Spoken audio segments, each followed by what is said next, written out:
Hi everyone. Okay.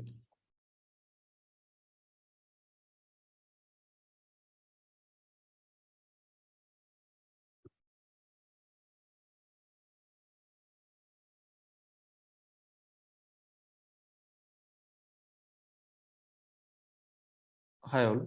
Can you hear me?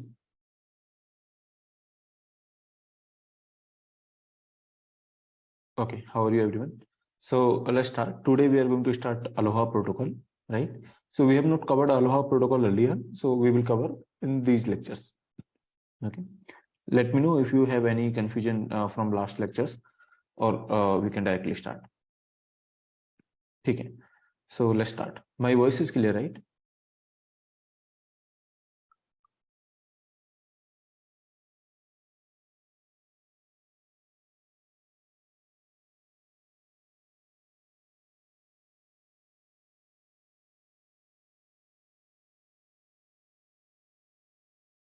So let me start with the media access protocol.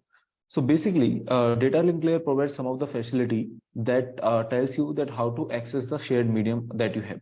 So let me go over the slide that what do I mean by that. So in the theory lectures, we have covered CSMA, right? CSMA. I think it was lecture number 6.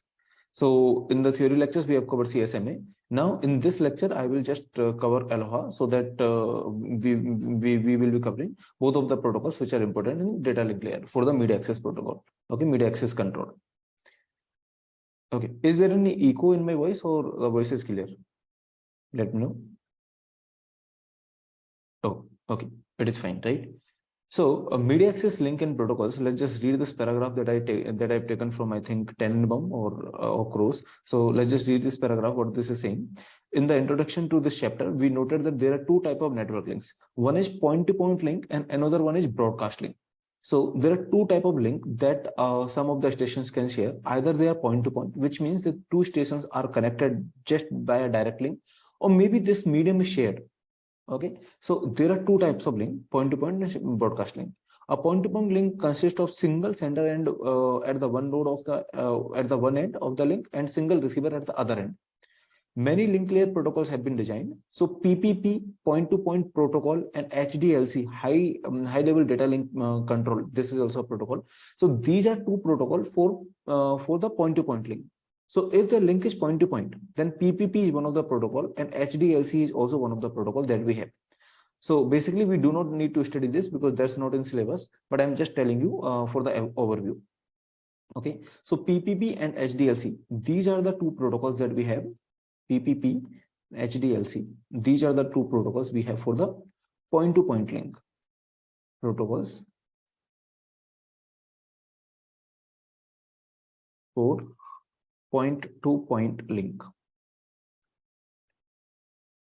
Okay, and then we have a broadcast link. The second type of link is a broadcast link. Can have multiple sending and receiving nodes at a same time, which means multiple nodes can send at the same time, and receiving or multiple nodes also can receive at the same time, all connected to same single shared broadcast channel. So that's important. All are connected to same single shared broadcast channel. Okay, which means the channel is shared. The term broadcast is used here because any one node can transmit. Okay, broadcast is used here because when any one node transmit a frame, the channel broadcasts the frame, and each of the other node receives a copy. So Aloha is one of the protocols that tells you that how to send a particular frame in a broadcast channel. So basically, if it is a point-to-point channel, then these are the two protocols. But we have the broadcast link. Let's suppose if we have the broadcast link channel or the shared channel, okay, or the shared channel, then we will be needing some other protocols. So they are saying that if you have the broadcast link, then in this link anyone can receive at the any time. I mean, anyone can send, anyone can receive at the at any time. In this section, we will take a step back from the specific link layer protocols and first examine the problem of central importance of the link layer, how to coordinate the access of multiple sending and multiple receiving nodes to the shared broadcast channel. So basically here we will just focus on the shared broadcast channel. Okay, the multiple access problem. So this is called multiple access problem, or the media access control. Basically, like how to control this media if there are multiple channels that wants to acquire this media, right? So like here we have few protocols that for the multiple access protocol that are for Aloha, CSMA, CD, like that, right? So for this Aloha, CSMA, these type of protocols are used for the broadcast channel, right? Broadcast channel means the channel is shared. Yeah. Okay, channel is shared. If someone is sending some packet or some frame, then it will be sent to all other frames or all other senders, okay, or all other stations. Now, so because all the nodes are capable of transmitting the frames, more than 2 nodes can transmit a frame at the same time. So see what is happening here, that let's suppose that there is some shared medium and all of the stations are connected to this shared medium only. Then more than 2 stations, okay, let's suppose A and B, can start transmitting the frame at the same time, can transmit the frame at the same time, and that's where the collision will happen. Okay, can transmit the frames at the same time, and that's where the collision will happen. We will see that why the collision is there and what is that. So but yeah, if multiple channels or multiple stations are transmitted at the same time, then channel will happen, then the collision will happen. Okay, so KS is asking what is the difference between IP broadcast and data link broadcast. So no, there is no data link broadcast. This is just a broadcast channel, means like, I mean, there is a shared medium. So here the broadcast means the medium is shared, which means like if you are sending some data, then you don't have any control here. Like data will be sent to every other node that is connected to that medium. Okay, so anyway, like you cannot cross the router. I mean, if that there will be a router, then the broadcast cannot cross the router, in the sense that you cannot broadcast to the internet. You can only broadcast to the particular network, right? So okay, why this MAC protocol only in data link layer? Yeah, because MAC is one of the, I mean, sorry, data link layer is almost the lowest level. So basically, once your packet reaches through this router, once your packet is reaching to this router, then you have to transfer this packet to one of the station. Now that medium, the actual medium could be anything, could be a point-to-point medium, which means this router connected to directly A, or maybe this is a broadcast medium. So basically, this is one of the last layer that is dealing with the final transaction of the packet. So that's where like we need to have some media access protocol that is called MAC protocols, right? So maybe let me just go over these protocols and you will get to understand your doubts, right? So let me first go over this protocol and then you will get to understand that what does this mean. Okay. So to control this medium, there are different protocols. One is called random access protocol, control access protocol, channelized protocol, like that, right? So in our syllabus, we will be just going through random access protocols. I mean, this even like we will be not going through this. This is used in Wi-Fi. Okay, so we will be going through Aloha, CSMA, and CSMA CD. So CSMA CD and CSMA has been already covered, and now in this lecture, I will just focus on Aloha. And what are the other protocols, which are token passing, pooling, and reservation? So these are some other protocols. Using these protocols, we also, using these protocols, we also have some way to share the medium, but those are not important for us. Similarly, you can divide a time. So this is time division, multiplexing, and like that, frequency division, like that. So these two methods are not important for us. For us, we will be just looking at the random access, and then like not even the CSMA CA, okay, only till CSMA CD. So in this lecture, let's just move to the Aloha. Okay, so let's start with this first protocol, which is Aloha. Now, as I said, like channel is shared, which means there will be multiple stations, and that can transmit at any time, and the medium is shared. So Aloha, initially when it was developed for the single receiver and many transmitters, which means like I think it was developed in in 1970. So in 1970, when it was developed for this kind of setup, when there are multiple senders and there is only one receiver. This is called central node. Okay. So initially it was developed for this, but later, they said like it can also be used for some other medium, some other channel. Like, let me just go through that slide. So see here, like they are saying that Aloha, the earliest random access protocol or random access method, was developed at the University of Hawaii in 1970. It was designed for the wireless LAN initially, but it can be used in any shared medium, not only in the wireless. In fact, in the wireless also, it has designed initially for their N senders, and there is only one receiver. Okay, in 1970, there was no much concept of internet, but yeah, this protocol has been designed just to connect with some of the internal computers that some of the researchers of this university Hawaii was having. So they wanted to connect some internal computers in 1970. At that time, they have developed this Aloha protocol. Okay, okay. So let's just see this protocol. Maybe let me just go here. So in this protocol, like sender sends a frame whenever it wants to send a frame, which means there is no control. Like when there is no rule that when to send, when not to send. They are saying you just send whenever you want to send. And whenever there is any overlap of the packets, then it will lead to collision. Okay. So what do I mean by that? See here. See, just a second. Yeah. So see here. Suppose that I'm sending some frame. Okay. Suppose that I'm sending some frame at some time. Just see this, see at this B. Okay. Suppose I'm sending some frame at some time, maybe at time T. And the transmission time here, let's suppose it's T, you can take TTT, but here just for the notation sake, they are saying T frame. Okay. Suppose the transmission time, this is the transmission time basically. So this much time it will take to transmit. This is transmission time.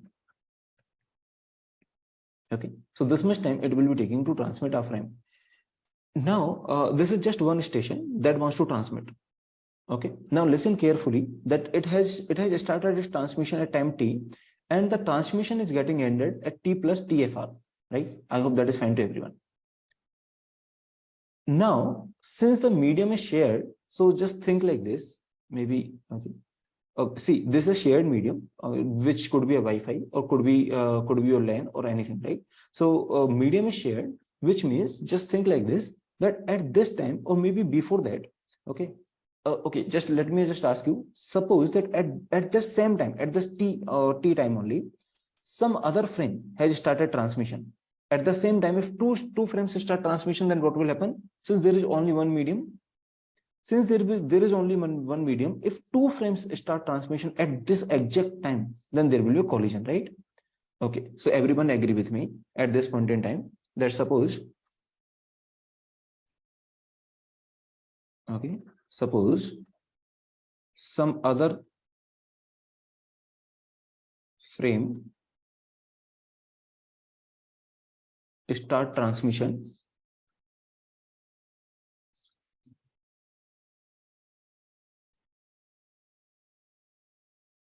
at the same time, then it will definitely lead to collision. Okay, great. Now, suppose there is only one medium. There are no multiple medium. There is only one shared medium. Now, suppose there is some other station that has started transmission maybe before it. Okay, maybe somewhere here. Then let me go to the next page. So suppose that there is some station A. Sorry. Okay, there is some station A that has started transmission here. Okay, suppose it is transmitting, and then this is, it will take some time to transmit. It will take some time to transmit, and let's suppose it has transmitted this much only. Till now it has transmitted this much only. Okay, it will transmit the whole frame, but yeah, till now it has transmitted this much only. Is this okay to everyone? This is T and this is T plus TT or TFR. So it will take some time to transmit, but yeah, that's okay. But suppose that before that, okay, before it started transmitting, before that, there was some frame that started transmission. Maybe something like this.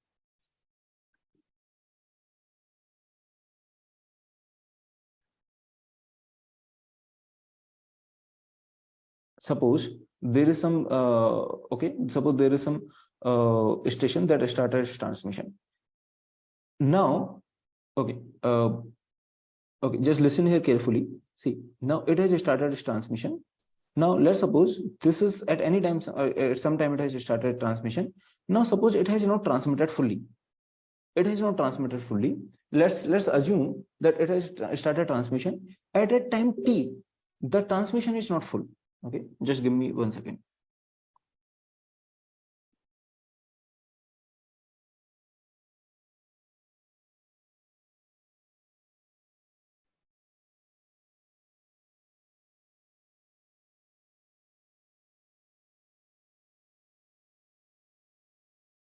Okay, so at time t, the transmission of A is not full. I mean, see, A has started transmission here, and at t, this is just partial transmission. Okay, transmission is not full. Okay, is there any voice problem or everything is okay, right? So the transmission at t is not full. Transmission of A has not been completed till the time t. Then the moment, okay, so even this B has not to transmit anything else. The moment B started transmission, okay, the moment B started transmission, see, transmission of A is not yet full.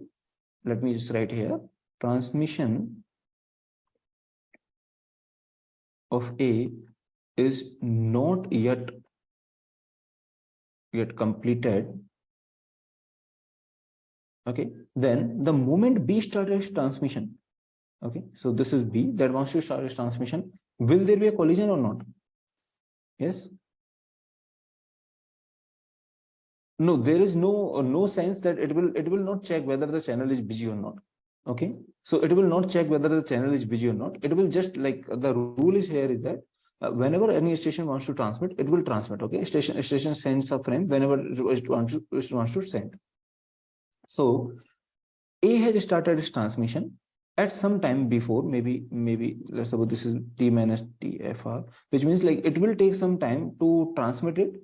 But at time t, it is not yet completed. But the moment B started its transmission, there will be a collision, right? So let me write here, transmission of A is not yet completed. At time t,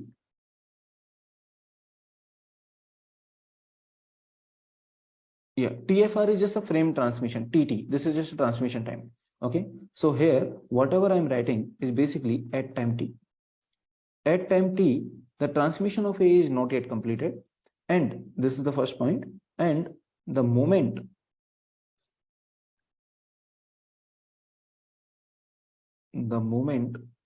B starts transmission,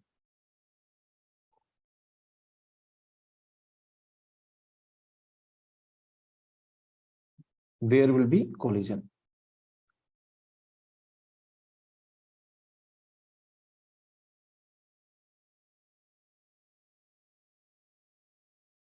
Okay, I hope you understood.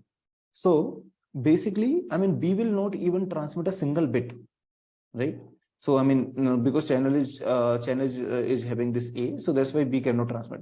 It's just like, just think like this, that it is just one channel and everyone is basically transmitting from at this end only. Okay, there is only one end.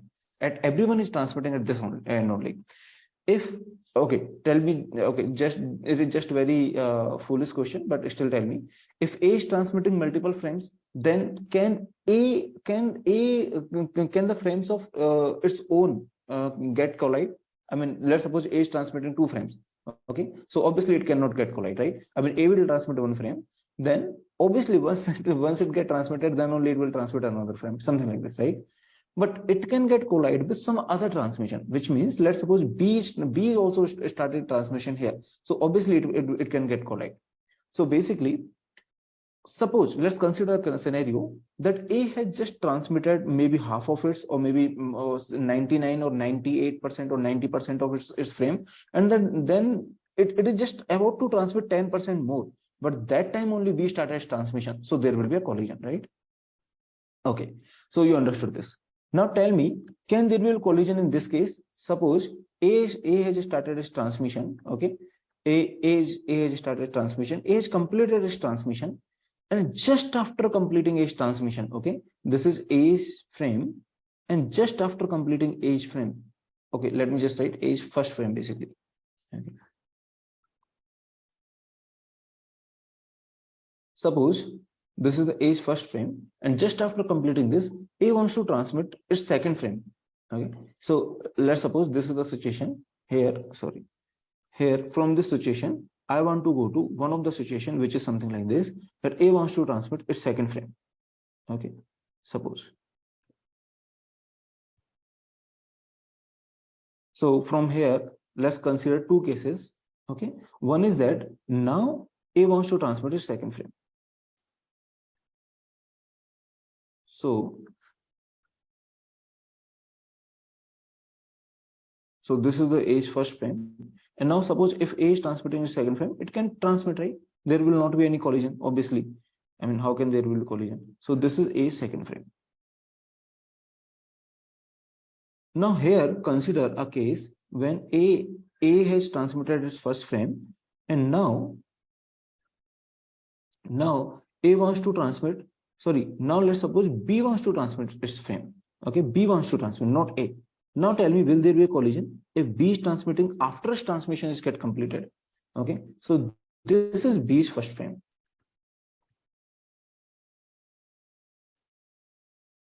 No, right? So basically, if I'm transmitting after A, or I mean, if I'm not overlapping the frames, then there is no collision basically in this case, right? So the collision probability is only at the place of transmission. Okay, I mean, if I'm not overlapping, then once it get transmitted, then it is okay, right? But if it is a problem in the transmission itself, then there will be a problem. Okay, so basically here everyone is just a sender, and there is only one central receiver. Okay, there is one receiver only, and if I'm transmitting, then every frame is going in the same direction. So since every frame is going in the same direction from sender to receiver, so only at the transmission time there could be a collision, not at the not in the between, right? So that is why I will say there is no collision here, obviously, and there is no collision here also. So when can there be a collision? When let's suppose A is transmitting, but it's on the half of its way, and that's the same moment that it has left with just 10%, and the same moment B started its transmission. So the moment B started its transmission, there will be a collision. Okay. Now let's just understand that what this diagram wants to say. Okay. So let me remove this C. Let's just understand with these two stations first, and then we will go to the C. So let's just see what it wants to say. Suppose that B has started transmission at T. Okay. Suppose B has started transmission T, and A has started transmission somewhere here. Okay. Now suppose A has completed, okay, at this point in time at T. Okay, at T I'm talking about, at T. Just follow this timeline. At T, A has transmitted 90% of its frame, suppose. Okay, and B just started transmission.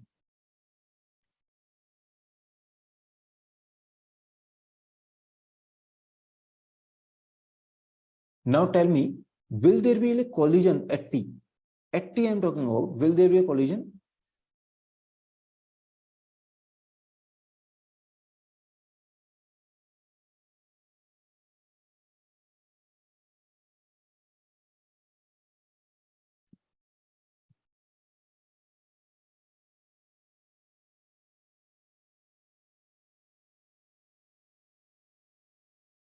Okay, so see, I'm trying to confuse you. Basically, this diagram might look a bit confusing, but still tell me with this description that at T, A has completed its 90%. So this remaining, okay, this remaining, or maybe whatever is after T, okay, that actually not has happened. I mean, whatever is after T, that has not happened. Okay, don't worry about this diagram. Just see here. Okay, so what I'm saying, see that after T, whatever has happened is actually just a diagram that might confuse you. But just see that at this T, what has happened is basically B just started its transmission, and A transmission is 90% complete. Okay, so B just started its transmission at this time T. So B just started its transmission. Now tell me that will there be a collision? Yes, there will be a collision, obviously, right? So yes, so this is a collision, right? So this is a collision.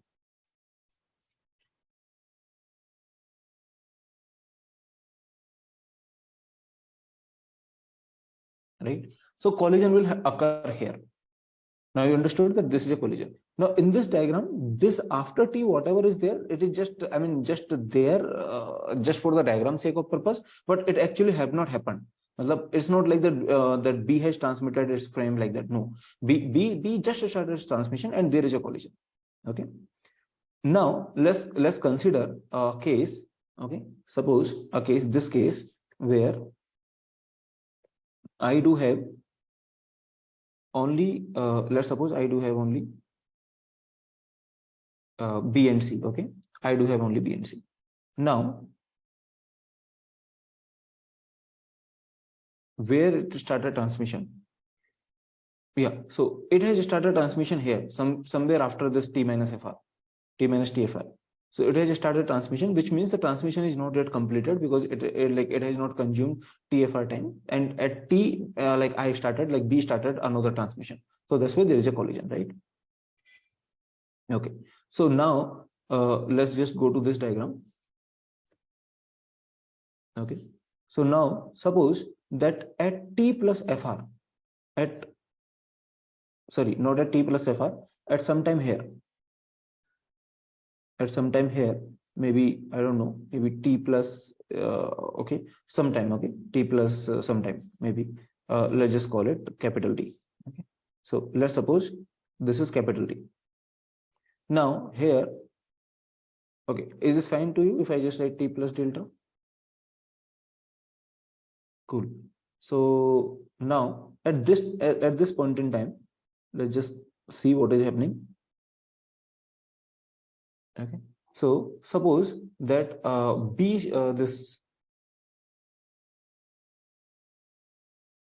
this is C. Okay. Suppose the C started its transmission. C just started its transmission at T plus delta. I'm talking about C just started its transmission.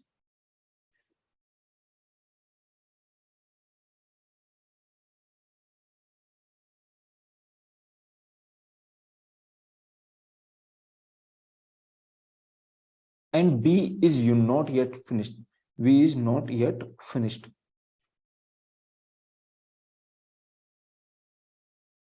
So will there be a collision?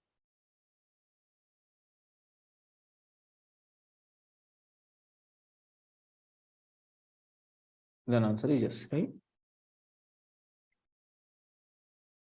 Okay. So basically, I can make you understand like this also. Suppose that B started its transmission here, okay, at some time, and then this is half completed only. Now remaining is yet to be completed. Okay. Now at the same time, okay, at the same time, B has to push 10% of it, maybe, okay, 10% of the frame on this, so basically so that it can fully transmit. But at the same time, this is just a time diagram. Okay, this is just a time diagram, but here I'm just telling you what is happening in actual sense. I mean, there is a shared medium at this point only. Okay, the physical location kind of thing. So at this point only, physically, you can say that that B is sending, basically this is the start of, let's suppose, frame. Okay, B has to send, let's suppose, 10% of it, and at this point only C started its transmission. So that's why there will be a collision, right? Okay. Now I hope you understood this. So what is happening here? There is only just one point or just one shared medium, and if multiple people are transmitting at that point in time, then there will be collision. Otherwise, there will be no collision. If the transmission is completed, then I'm fine. Okay. Okay, great. So now let's just understand this complete diagram. What it wants to say, that at this T, okay, suppose that I'm transmitting a frame that will take a time from T to T plus FR. Okay, so it will take this much time. Now, if I want to avoid the collision, or in another sense, I can say, if there is at all a collision, then a collision will happen only when some station, okay, starts its transmission. A collision will happen only when, let me just write here, let me say that B start its transmission at time t. Okay, B starts transmission at time t, and then I will say that a collision with B will happen only when someone has already started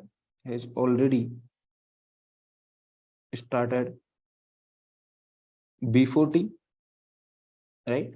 I mean, let's suppose B wants to start its transmission at t. If someone has already started before t, then the moment B starts, immediately there will be collision. Okay, I mean, just don't worry about this part. I mean, immediately there will be collision. The moment B starts its transmission, immediately there will be collision, right? Similarly, I mean, if someone starts before B, right? Similarly, let's suppose A is not there. B started transmission. Now, at some point in time, okay, B has not completed its transmission. The moment C starts transmission, when B is not completed, then immediately there will be collision, right? So it's not like that C has completed its transmission, something like this, right? So basically, the collisions are immediate. Like the moment B starts its transmission, if A has already started, then immediate collision will be here. The moment C starts its transmission, right, then there will be immediately a collision. So basically, if B is starting transmission, then I need to make sure that someone has not already started transmission, right? Now, till what time I need to be careful? Let's suppose someone starts transmission. Let's suppose transmission time, okay, is just 1 hour. Okay, let's suppose the transmission time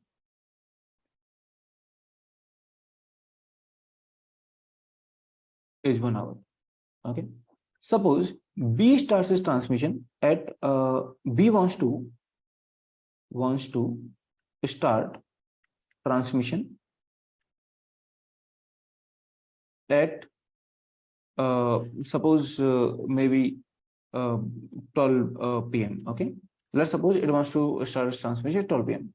Now, till how long I need to wait? Like someone should not have started the transmission after 11, right? After 11 or after 11, right? I mean, if someone has started transmission at 10, should I be worried? No, right? That person must be finished by that time. I mean, let's suppose, I mean, it's just like that. I mean, I don't know, I don't have a good analogy, but suppose that there is some vehicle, okay, some rickshaw or something. Okay, suppose there is some rickshaw. And in that rickshaw, okay, let's suppose there is some rickshaw. Okay, I don't know how to draw, but yeah, suppose there is some rickshaw, and in the rickshaw, let's suppose that you want to sit, okay, and there is some shared rickshaw, you want to sit. Some person will take 1 hour to complete his ride. Now, suppose this person has started at 11 a.m. Then obviously you cannot ride this rickshaw by the 12, right? By the 12.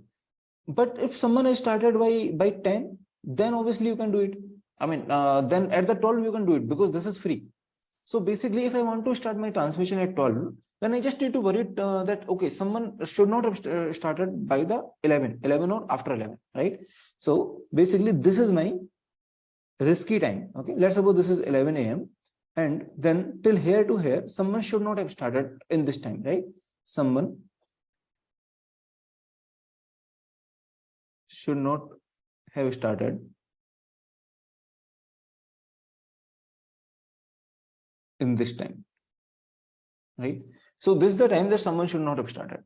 Okay, that's great. Suppose I just make sure that, okay, nobody has started in this time. Now I'm happily starting. Okay, I mean, like my transmission has got happily started. Suppose, okay, so which means like I basically made sure that no one has started in this time, and now I happily started my transmission. Now I'm transmitting, and it will take how much time? 1 hour it will take, right? So I'm transmitting, and then I need to make sure also that someone should also not start till 1.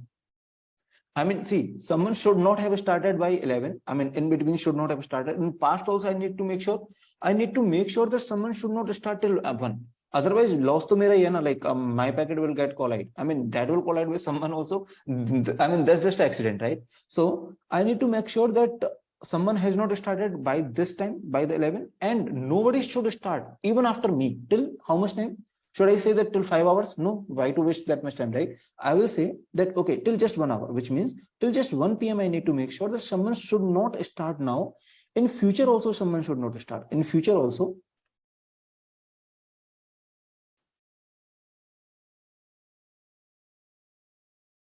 someone should not start transmission,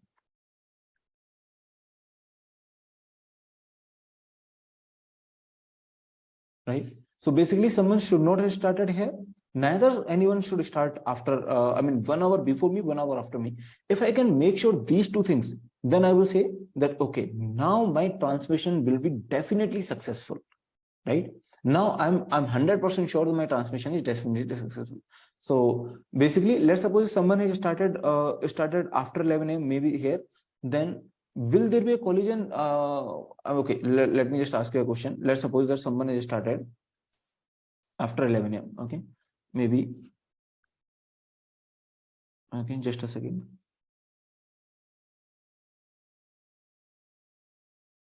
Yeah. So let's suppose that someone has started here after 11 a.m. somewhere here. Okay. So maybe here. Let's suppose that someone has started transmission. A has started transmission. Then tell me that can I mean, can I transmit anything, or the moment that I started transmission, there will be a collision? Or can I transmit some of the data? No, right? So basically, the moment I started transmission, okay, the moment B started transmission,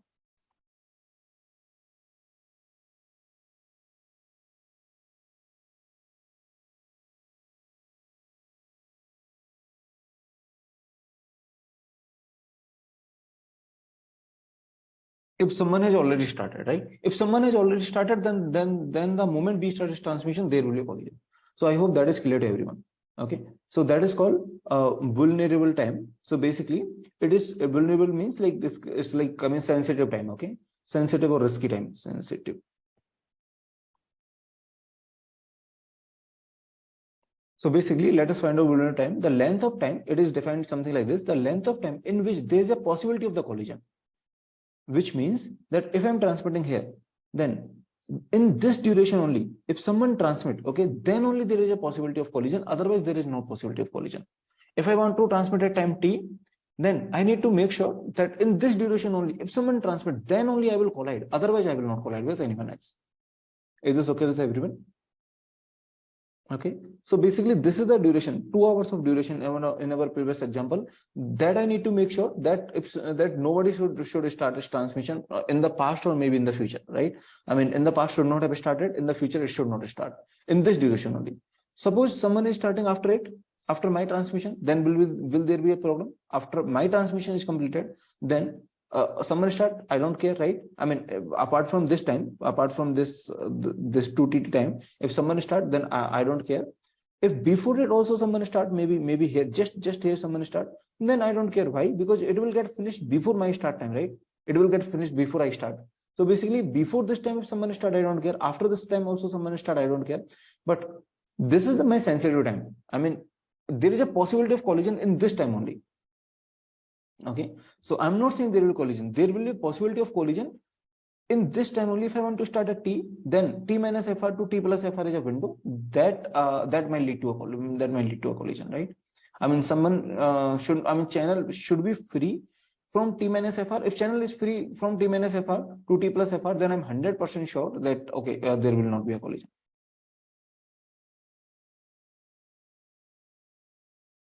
Yes, that is right. In our previous example, this 11 to this one, 11 to 1 p.m. is our vulnerable time, right? What is the spelling? Vulnerable.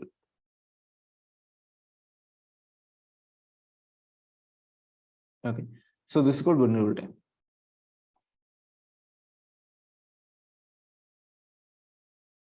Okay, so we like in the pure Aloha, this is called actually pure Aloha. Then there is another variation that is called slotted Aloha. So in the pure Aloha, vulnerable time is 2 into FR, 2 into TFR. Okay, is this understood to everyone? And what is vulnerable time? That in this time only there is a possibility of collision for every frame, right? And like I mean, if there is a no collision in this time, then there cannot be any collision.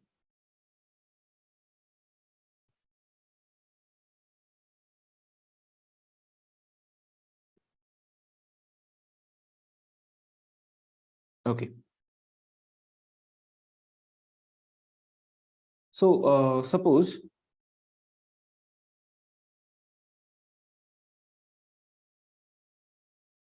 yeah, okay, I think you understood this, right? Let me know if there is any doubt. After transmission, the packets moving in the link, why no collision in that case? Because packets are moving in the same direction in this case. Okay. After transmission, actually the assumption is that the packets are moving in Aloha, packets are moving in the same direction. Okay, there is only one central node, and there are like this is the receiver, and all are sending to this. Okay, this is the slide that I taken from MIT PDF.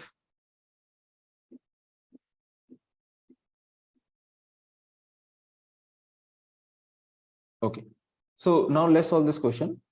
What this question is saying. This question I've taken from Frozen, that it is saying a pure Aloha network transmit 200 bits frame on a shared channel of 200 kbps.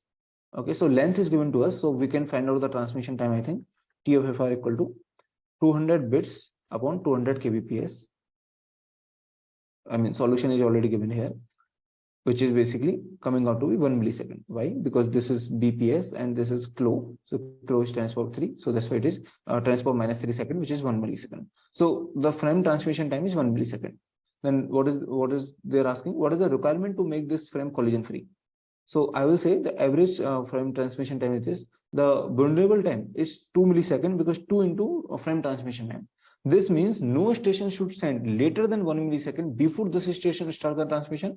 Okay, so whenever I'm starting the transmission, then after my, let's suppose I'm starting at T, okay, then T plus 1 millisecond, okay, after, okay, they are saying that no station should send later than 1 millisecond after I start, which means later than 1 millisecond after I start, which means till this point, in this time frame, no one should send, and no station should start during the period of 1 millisecond, then it's sending. This means that no station should send later than 1 millisecond before this. Okay, before this station, not later than 1 millisecond, which means that you can send before the 1 millisecond. You can start the transmission here. That's okay, but you should not start before the, later than 1 millisecond. Okay, which means you should not start transmission here or something like this. And similarly, in this later phase also, you should not start. Anyone should not start transmission in this period. Basically, neither 1 millisecond before nor 1 millisecond after. Okay. Now let's go to bit of the mathematics. Like let's find out the throughput of this Aloha, which requires bit of the mathematics. But yeah, if that you understood, then it is okay. Otherwise, don't worry. I mean, you do not need to understand this. Like we will directly go to the formula. So let's just define a quantity G, which is average number of frames generated by a system in a transmission time.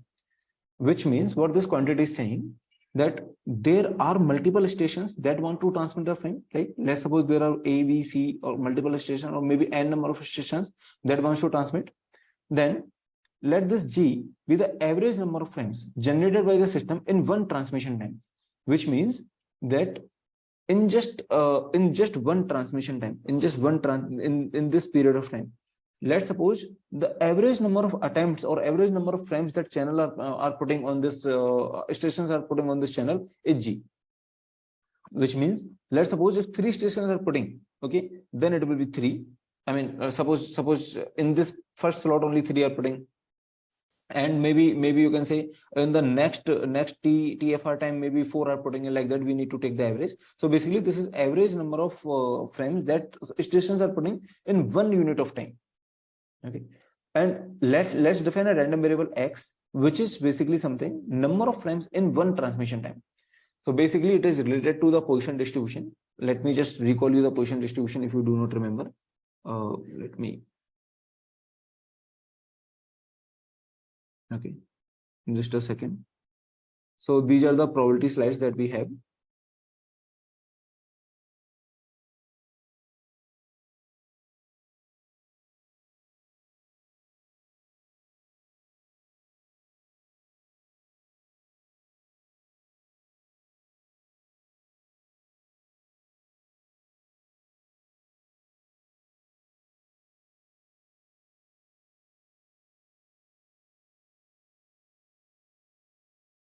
Okay. So, do you remember this Bernoulli experiment? Like, let's suppose there are n number of trials, okay, and out of them there are, let's suppose, let's two. What is the probability that there will be two hit? I mean, if you toss 10 times and the probability of getting head is 0.2, and then you get 2 times head, what is the total probability? You can find out the total probability and all, right? So basically, there are different curves that you can make, and then you can say if you're trying again and again, if there are large number of tries and the probability of success is very, very small, then this is the curve that you will be getting, right? I mean, if you remember it, it is okay. Otherwise, that's fine. Yeah, I was ready with this slide. Like I knew that I can open that slide in the lecture, so that's why I just copied the slide and just started just 2 minutes before starting this lecture. Okay, so the position distribution is basically saying that if you have large number of attempts, okay, if you want to try large number of times, but the probability of success is very, very less, then in this case you can model this problem with the binomial distribution, but the better idea is to model this problem with the position distribution. Okay, obviously this is quite mathematical proof, like how you can do it, but we will not go to obviously this, and then we will directly go to this position distribution formula. So what this formula is saying, let X be the position distribution with the parameter lambda, where lambda is the average number, right? So suppose the expectation of X is lambda, which means the on average, X equal to K means that there will be K number of events. So X can be representing like the number of events occurring in a fixed interval time, okay, where events occur randomly throughout the interval, right? So that's also important. Event can occur randomly throughout the interval, and then X is the number of events that can occur in the fixed interval. So number of events that can occur in the fixed interval, let's suppose, are K. What is the probability that there will be K events? Then you will say that this is the probability that there will be K events in that particular period of time. In the 2 days, there will be let's suppose K events, something like this. Okay. So this is mean and variance that we have seen. Now let's see one quick example. So on average, let's suppose if I ask you that on average there are 2 accidents per day, okay, which means lambda is given to you is 2, because this is the average number of accidents per day. What is the probability that on a given day there will be 4 accidents? Okay, so then you can find out this probability, right? Now, yeah. So basically, this thing can also be modeled as model using the binomial distribution, but I mean, this will require too much of mathematics, too much of calculation, 100 factorial, or maybe like this power 95 to get it accurate. It will require too much of calculation. But if you do it, then maybe it will require very less calculation, and you will arrive with the almost same answer. So that's why we will go with the Poisson distribution. So let's take some example again. Suppose the number of typographical errors in a single page of this book has a Poisson distribution with lambda equal to 1/2. So which means that on an average, right, in a single page of this book, on average in a single page of this book, there are 1/2 errors. Then what is the probability that there will be at least one error on a single page only, right? So that time interval or that duration should be fixed for both, for the lambda and for the X.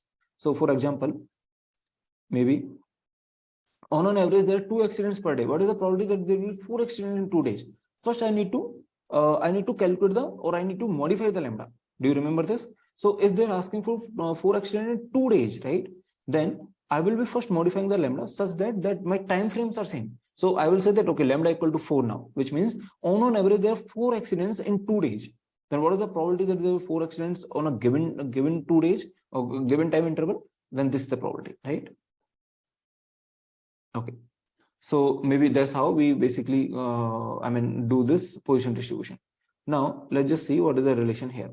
Now I'm saying on average you transmit okay, on this particular time and in this particular time frame, you transmit, let's suppose G number of frames. Okay, and X is the number of frames in this time. So suppose if I just ask you, what is the probability you transmit exactly K number of frames? What is the probability? Then you can you find out? So it will be, what is the formula? E power, let me just go to that formula. E power minus lambda into lambda power K upon K factorial, right? E power minus lambda into lambda power K upon K factorial. So basically it is nothing but E power minus G into G power K upon K factorial. So this is the probability of transmitting exactly K frames. If on average I'm transmitting G frames in just in this time only. Obviously I want I want this number, right? This G on average, obviously, like this should be less than 1.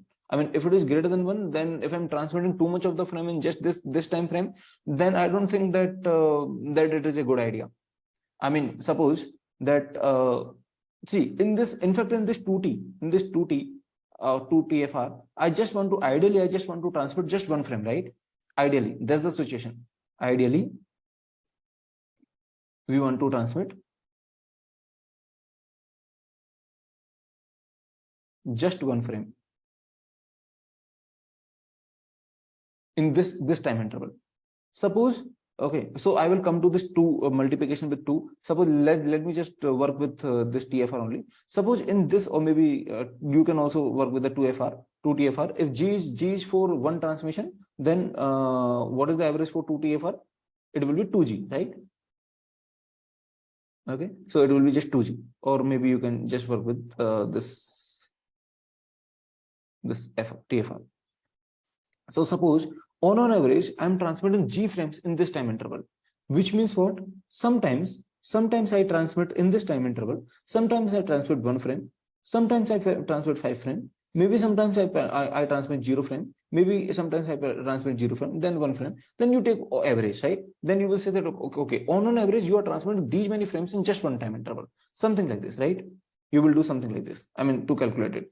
So suppose G is the average number of frames you are transmitting in one time frame.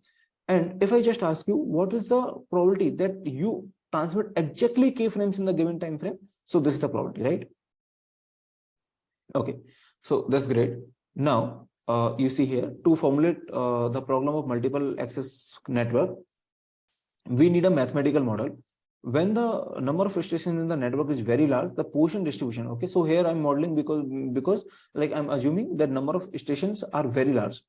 So basically what I want to check, let's suppose there is a station. I want to check whether my transmission is hit or fail, right? So there are many stations that are checking, okay, hit or fail. Okay, they will transmit again and again. So either success or either fail. But since there are many stations, I mean, you can do it with this also. I will do with the binomial distribution also. Don't worry. Which means, okay. So later, let me just show you. So later we will do with the binomial distribution also, with some binomial distribution also, okay, with the finite stations. But let's suppose there are infinite stations, right? Let's suppose there are infinite stations, and which means this n, capital N, is basically tending to infinity, which means there are many stations that wants to transmit. Now, these stations, number of stations could be looked as number of trials. Why? Because see, so suppose there are many stations. So what I will say, that if someone is trying, right, that station may get success or may get fail, right? Either it will be success or it will be fail. Now, I mean, what I'm doing basically, if it is success, then it is good. If it is fail, then I will be retransmitting and all, right? So this problem, I mean, obviously there has to be some more mathematical justification. So this problem is equivalent to a problem of saying that you are trying n number of times. I mean, you are trying large number of times, very large number of times, and your probability of success is very less. Okay. So in this kind of situation, you can apply your position distribution. If you are not much convinced, then let me just think about that, how to convey this.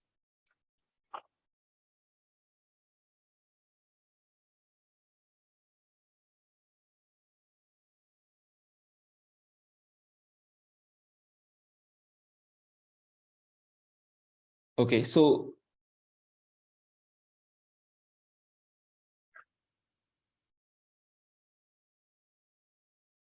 actually it may require some more mathematical thing, which is called position process. Okay, so let's not go too much of this because it might not be required. But yeah, we can think, I mean, you can remember even like that this problem can be modeled as position distribution. So if I just ask you that what is the probability that you are transmitting exactly k frames, then you will say it is this, which is e power minus lambda, lambda power k upon k factorial. Since this lambda I have assumed that to be a g, that is why it will be same as something like this. Okay. Now, what is the probability that exactly 0 frames you are transmitting? I mean, no one is transmitting any frame. So in just, okay, first I want to find out the probability in this case, in the time period of 2 TFR, in the time period of 2 TFR. Okay, so that is why I will modify my lambda such that I can work with the 2 TFR. For TFR, if it is G, then for 2 TFR, how much it is? It is 2G, right? So it will be minus 2G. Have you understood this? Why it is 2G? Right? Because for lambda, I mean for 1 TFR, if the average is G, then for 2 TFR, the average will be 2G. So in this case, I want to work with the 2 TFR. So I want to know in 2 TFR time frame. Okay, this is basically the probability that in 2 TFR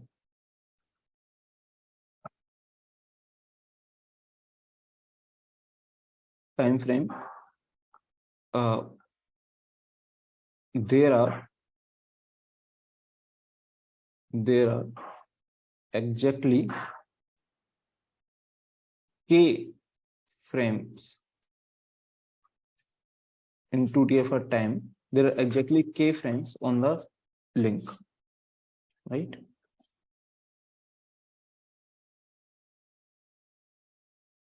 Now, what is the probability that in this 2 TFR, no one is transmitting? Okay, so see here, this is saying the probability that k frames are generated during the given frame time is with G are okay. With G, it will be this. Now the mean is 2G, so that's why I need to modify this, right? So we can even modify the above formula. Okay, for 2G, your answer will be this.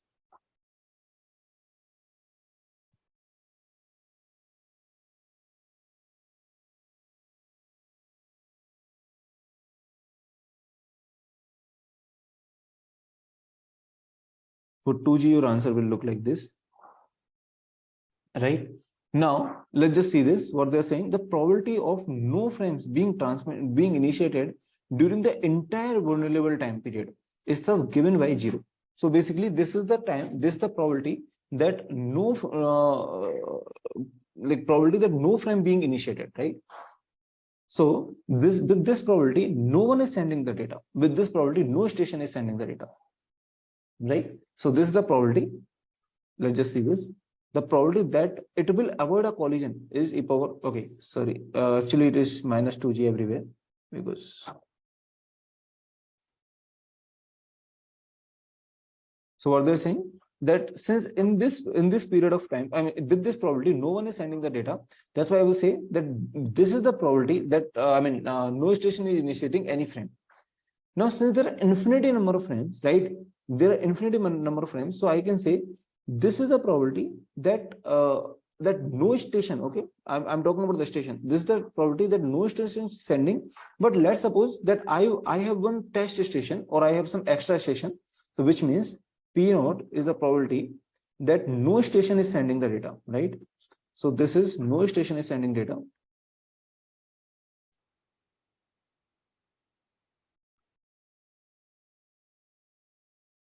And then I have one more station. Okay, let's suppose I have one more station that always wants to send, that always wants to send data. So with what probability it can send data without collision? With what probability it can send data without collision? Tell me. It will send data without collision if no station is sending the data. I mean, none of this n station is sending the data, then it is the only station that wants to send the data. So basically, this is the probability, this is the same probability, which is e power minus 2g. This probability will tell you that what is the probability that no station is sending the data and only just one station is sending the data, the test station. Okay. So basically, since there are infinity number of stations, I have just taken out one of the station out of them.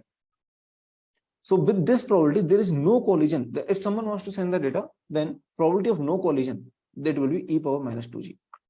Okay. This is the probability of no collision. That's very important here. That if you want to send the data, then what is the probability it will not collide? It is e power minus 2g. Why? Because with this probability, no one is sending the data. And if I send the data, then it will not collide. And see, when I calculated this probability, I have taken n stations in my account, right? But then how I'm getting one more station extra? It is just that because n is infinity, so I can say that okay, just infinity minus one stations I have taken in the account. If there are two large stations, then I will say that okay, all of the stations are not sending, only one station is sending, then it can send without any collision with this probability. Okay, so now, okay, let me just go to, okay, should I repeat? See, this might not be very much intuitive, but let's just try to understand this one more time. See, have you understood this formula, that how we are coming with this? So this is the probability that exactly k frames are there in your channel, right? This is the probability that there are exactly k frames on the link, right? Okay. Is this a probability? Is this the probability that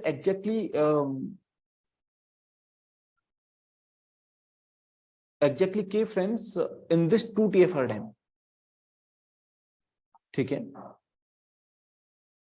Now, okay, let me go over this. Now, what is the probability? What is the probability that no one is transmitting the data? So basically, there are exactly zero frames on the link. What is the probability? You can find out with this. If you put k value equal to 0, then I think this 2g power 0 will be just 1. It will be e power minus 2g only. Right? So this is the probability that exactly 0 frames are there on the link. Right? So with this probability, you will say this is the probability that no station is sending the data. And now suppose if I want to send, like I have one more station that always wants to send the data, then since no station is sending with this probability, it means that it can successfully transmit the data in 2 TFR time interval. So this is the probability that no station is sending in this 2 TFR time interval, right? For any given 2 TFR time interval, this is the probability that no station is sending the data. Okay, so for any given 2 TFR time interval, for any given, see in the position distribution, if you remember, it is like that. For any given, right? For any given these 2 days, what are the probability? Okay, on an average, there are 2 accidents per day. What is the probability for 4 accidents in the given 2 days? Okay, so the number, like the particular days are fixed. There is at least one error on this page. I mean, the page is fixed. Basically, on this page, on an average, there are let's suppose 1/2 error. What is the probability that there will be at least one error on this page? Then this is the probability, something like this. So, what is the probability that there on this particular time frame for any given time 2 TFR time frame, 2 TFR time, the probability that no one is sending the data, the probability that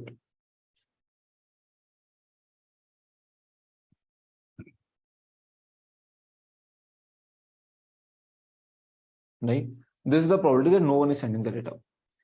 Now if I send the data, okay, since no one is sending, now suppose there is one more station that wants to send the data, then what is the probability that it will not collide within this 2T probability of no collision within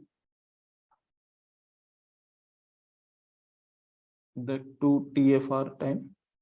So basically in this given 2 TFR time, I'm 100% sure that no one will start transmission. I'm here, and now I'm 100% sure that with this probability, no one will transmit its data, right?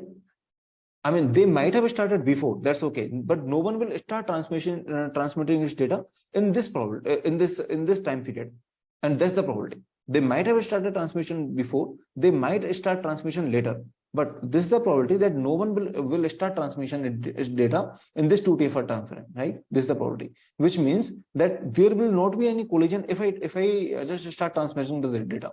So that's the same probability that there is no collision if I start transmitting the data. That is e power minus 2g. So which means that now I have the probability that there will not be a collision, which is e power minus 2g. Now what will I do?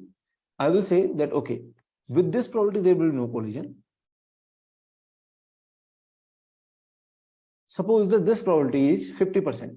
I mean, with 50% chance that there will be no collision, which means like 0.5%, 0.5 is the probability that no one will transmit the data either here or neither in the future, maybe here. Okay. And on average, I am putting, let's suppose, okay, G, what was the number? G, right? Just a second. Yeah.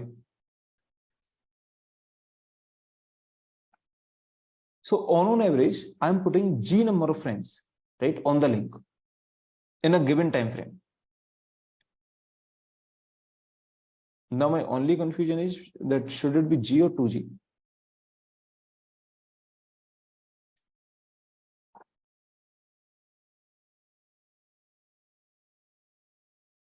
Okay, so I want to calculate the throughput. Throughput is basically, got it. So throughput is basically given given any time frame. Let's suppose I give you TFR. I want to find the throughput. Let me first define what is the throughput. So basically, this is the probability of no collision, right? Probability of no collision. Now, let me define you the throughput also.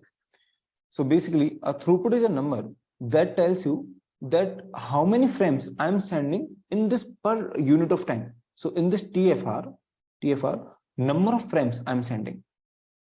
Number of frames I'm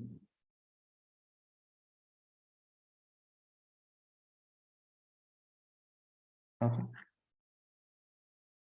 So yeah, one could be the maximum. So Mahavit is saying that I can send one. One is the maximum, the idealistic situation. Okay, but in reality there will be a collision, right? In reality there will be collision, and that will be lesser than one, definitely, right? So one is the maximum that you can send in this time, but it is too much optimistic thing. But yeah, there will be collision. So basically, throughput is number of frames we are actually sending, right? We are actually sending in this time interval, given that there are collisions. Now, if there is no collision, then what will the answer? Okay, if there is no collision, then the answer will be actually G. G is the number of frames on average I'm sending here. Okay, on average I'm sending. Let's suppose, I mean, see, there are two things. One is that this is the time frame.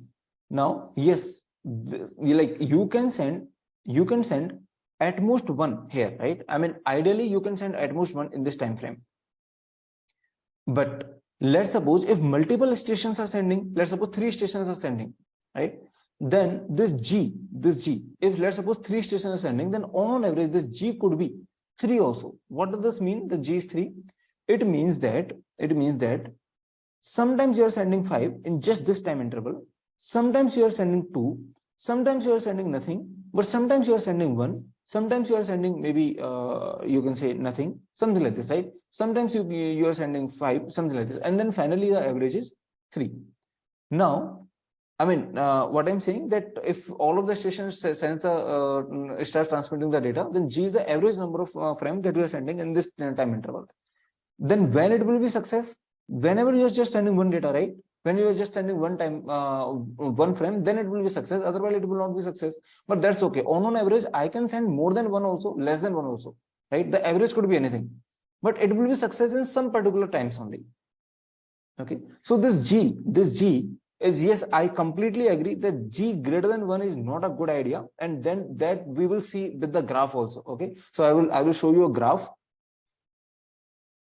maybe later. So see here, I will show you the graph later. So if G is greater than 1, G is greater than 1, then your performance, okay, the performance of the throughput will actually decrease. I mean, it's not a good idea to have G greater than 1. Even G less than 1 is also not too much of good idea. But if G is 1, then it is exactly the good idea. Okay, that we will see little later. Okay, so let's just go here. So basically this G could be anything. G is the average number of frames that I am sending, but it is not like that I can actually transmit it. I mean, that's not the throughput, right? If I am sending this, then what is the probability? Then there will be no collision. So basically whatever I am sending, if there is no collision with that, then probability of no collision, then this is the throughput, right? So whatever I am sending, if that, let's suppose with half probability that there is no collision, then throughput is G by 2. If there is no collision at all, right? There is no collision at all, then throughput is just G. If there is no collision at all, then throughput is G. Why? Because the probability of collision, the probability of no collision will be 1. If there is not at all any collision, then this probability will be just 1. And then I will say that, okay, whatever I am sending, if there is no collision, then it means whatever I'm sending, then it always get transmitted if there is no collision. If G number of frames I'm sending, maybe it is 0.3, maybe it is 0.5, which means on average I'm just sending 0.3 packets, which means in just 10 time frames I'm just sending 3 packets, right? That's okay. I mean, I can send. Okay, if I'm sending just one time frame, on average I'm just sending one packet, that's very good situation. And if there is no collision at all, then in this case the throughput is just G, or throughput is just 1. So basically the throughput is G into the probability of collision. Whatever I'm sending, what is the probability that it will get a success?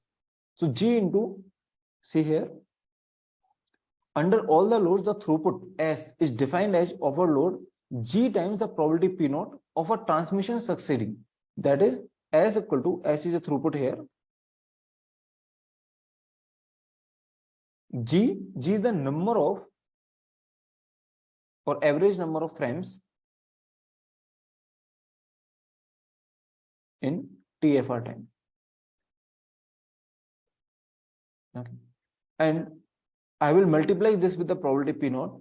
That will tell me that what is the probability that there is no collision in the vulnerable time. If there is no collision in the vulnerable time, then whatever I am sending in this TFR time, that will be, okay, that will be just throughput. Or if there is a collision, what is the probability of collision? I will multiply with that probability.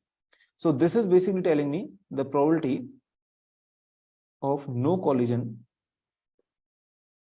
in 2 TFR time. Basically, I'm interested in 2 TFR, that there should not be any collision in 2 TFR time. And G is the average number of frames that I'm sending in TFR time, which means in every time interval, how much load I'm putting on the channel is G. And that those number of frames, maybe it is 0.2, maybe it is 1, maybe it is 3 or whatever, right? Those frames, what is the probability that they will collide? Okay, they should not get collide in how much time? In 2 TFR time. So I need to have a probability for 2 TFR, and I'm having G just for the TFR, right? Is this little bit clear? That this, why this probability is for 2 TFR? Because the vulnerable time here is 2 TFR. So I need to make sure that my collision should not occur in 2 TFR time. And since the throughput is per time, per TFR, right? The throughput is basically per time frame, basically. Okay, throughput is defined as per time frame. In every transmission time, how much data I'm sending, you can define in any way, maybe in per second, per, like that, right? So this is the throughput basically is per TFR time. In every TFR time, how much data I'm sending? On average, I'm sending this, and that data should not get collide with this. This is the probability that data would actually get successful transmission. So that's the throughput, right? And why I've taken this probability for the 2 TFR, not for just TFR, because that's the vulnerable time. I need to make sure that whatever I'm sending here, right, whatever I'm sending in this time should not get collide in vulnerable time.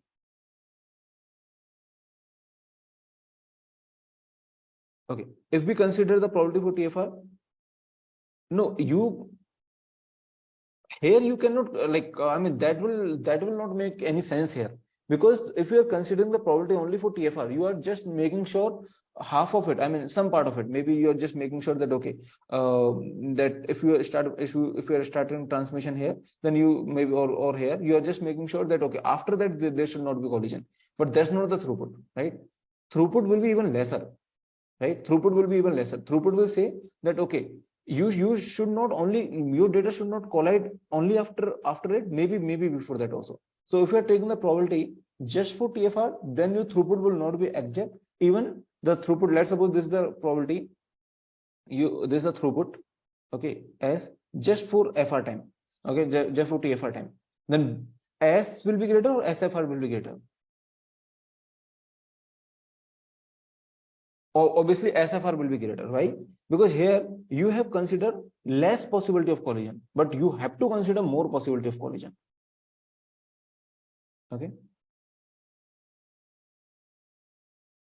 So anyway, this that's why I've said this much detail might not be required. So let's just quickly move to the derivation.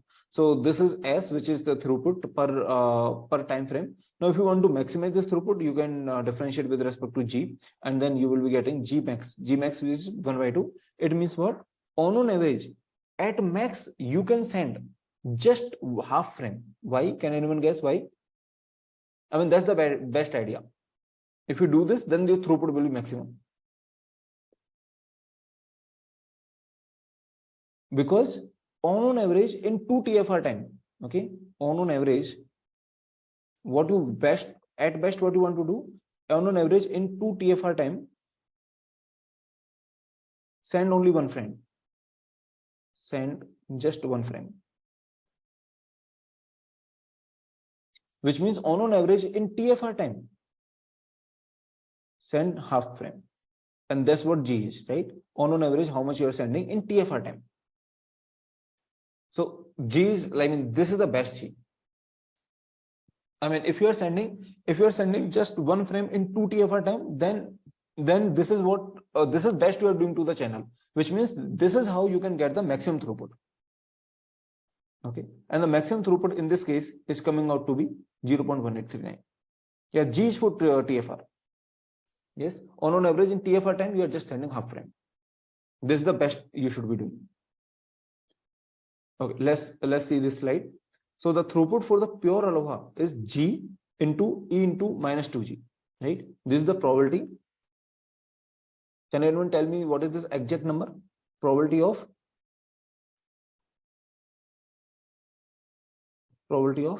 no collision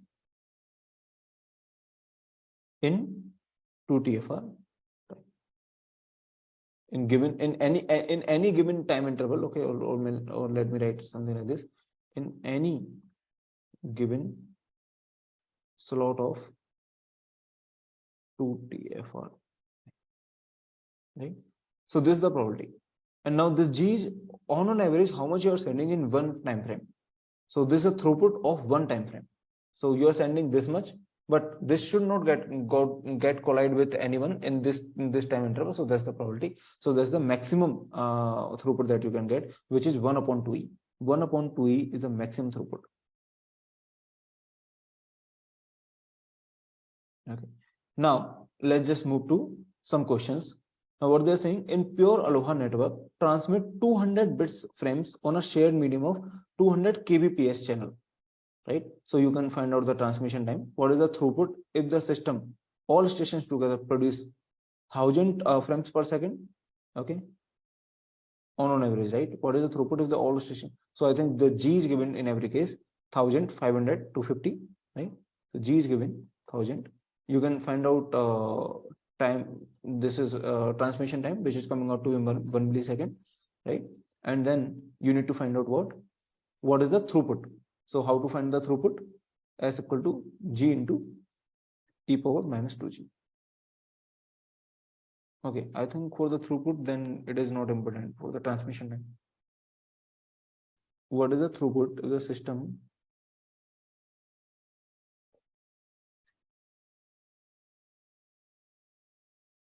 Okay, can you solve this question?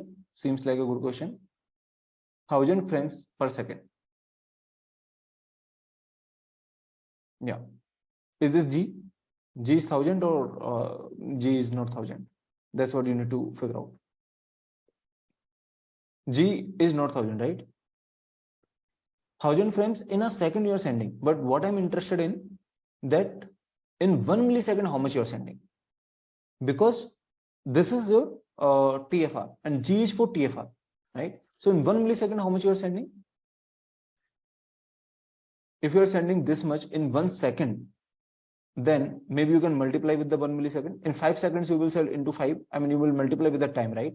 So 1000 into 1 millisecond, right? So these many frames you will be sending. This is basically in per second, right? 1000 frames per second into 10 to the power minus 3 seconds. It will be just one frame, right? You are sending actually just one frame. So G is actually 1 here.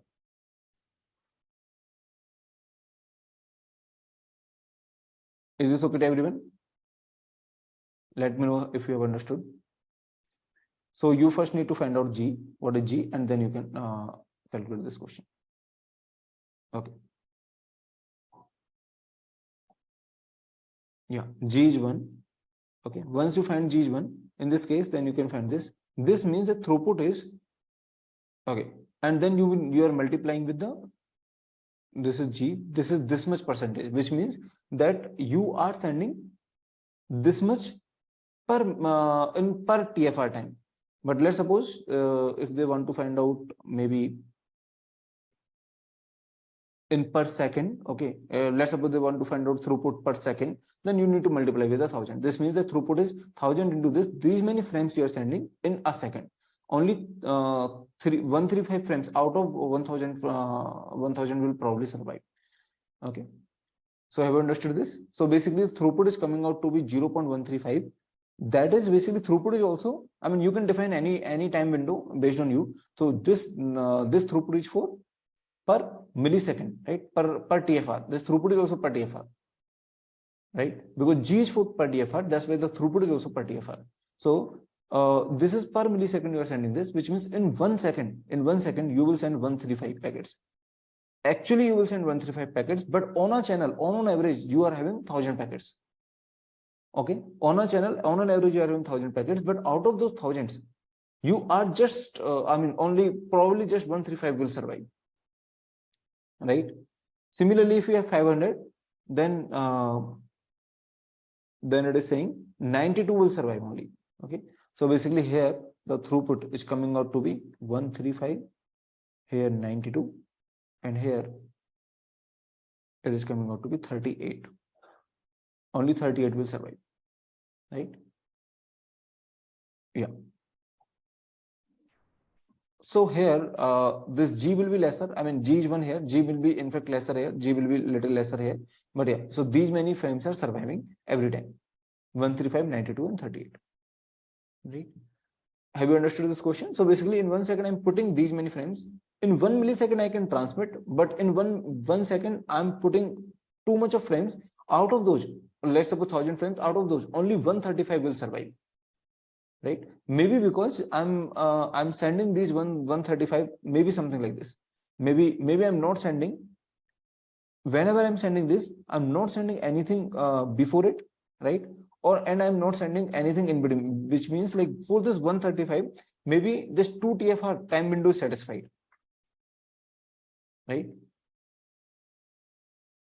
Which means if so, how much this 135 frames are going to take? Will take, every frame will take at least, like you are saying that you cannot send anything before it or maybe after this, so it will take maybe 135 into 2 milliseconds, right? 2 TFR, which is 0 to 70 milliseconds. So this much it is going to take, just 135, and remaining time, in the remaining time, which you have maybe 1000 milliseconds you have, right? Per second means you have 1000 milliseconds. In the remaining time, there is too much of collision and all, right? Okay. So the remaining time is basically 1000 minus 270, and that time there will be maybe like things are colliding. let's do this question. This question has been asked in GATE 2021. Do you want to do this question as an homework, or should I do it here?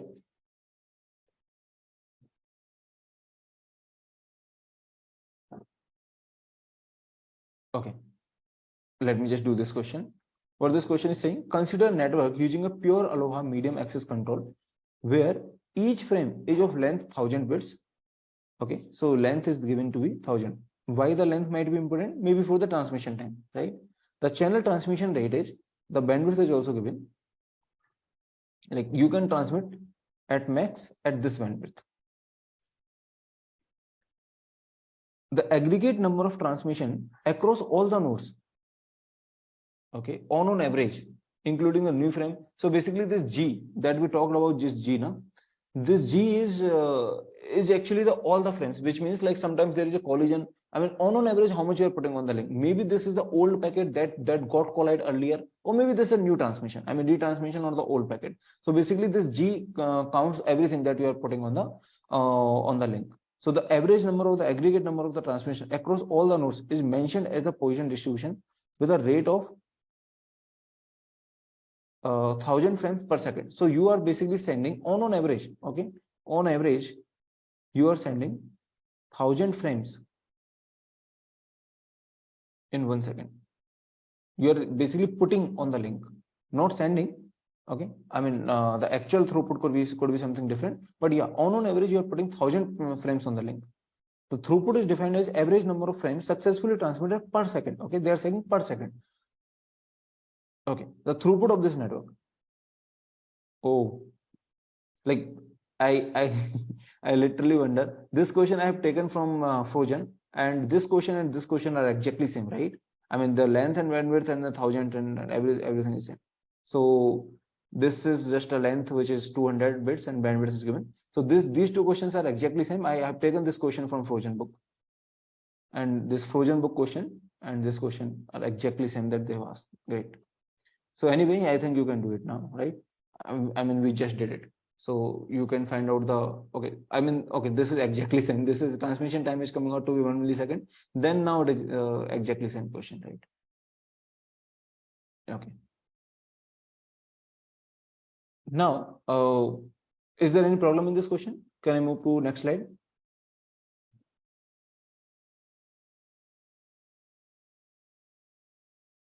No, I have not solved this question. I didn't know. I thought that I will try directly in the class. So that's why I said like you can do it as an homework. Like I thought that might be some, I mean, might be some different question. Maybe we can try it as a homework. I didn't know that we have just solved. I just realized that this question is same. Like, I mean, I have noticed this thing also, like GATE generally, I mean, it should not be our primary motive, but GATE generally copies from standard textbooks or maybe standard university questions. Why most of the questions are from Frozen? From in my slide or in the GATE? In my slide, because maybe okay, in the GATE, maybe the Frozen, or in my slide also, like I also put the questions from the Frozen because Frozen has good examples in between. Okay, and other books also have the questions, but they are having at the back of the chapter, and generally they do not have solution. I mean, the solutions are available on the internet, but in the book only they do not have solution. So in the Frozen, there's a very nice book. They have the example. Okay, this is not an exercise problem of the Frozen. This is just an example problem. In the example problem, they also have the solution just below this example. So let's just see that what is their finite station in Aloha, which means like till now we have assumed that there are infinite stations. Basically, we have modeled the problem using the Poisson distribution. But let's just model the same problem using the binomial distribution. Okay, using the Bernoulli distribution.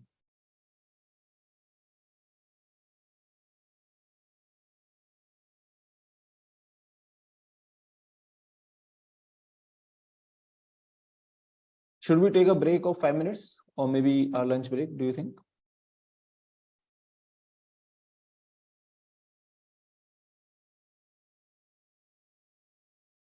Okay, so let's meet at 2 p.m., right? We can meet at 2 p.m. and then we can finish this. So yeah, great. So you can just join the same link. I'm not going to discontinue. I will just pause the recording.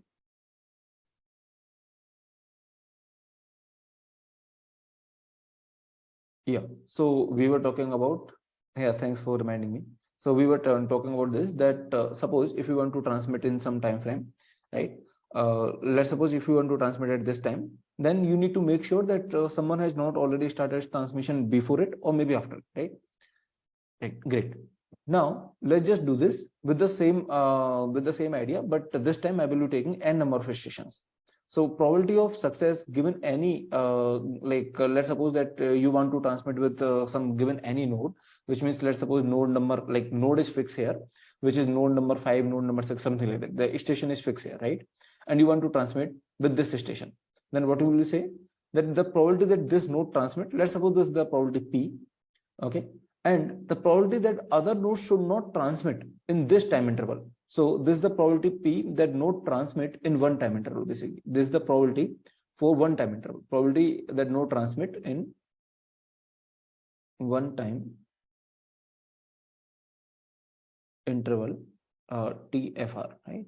So let's suppose that this is the probability that it is transmitting in that given time, okay, and no other transmit, which means like in earlier also no has transmit, and neither anyone is going to transmit after it. So what is the probability? Like n minus 1 stations are remaining, so 1 minus p power n minus 1 into 1 minus p power n minus 1. So total, this is the probability that any given node will get success. But since any of the, like there are n nodes, so I will take NC1, right? I mean, any of the if I just say that, okay, what is the probability? Let me write here. What is the probability that any node, okay, or any arbitrary node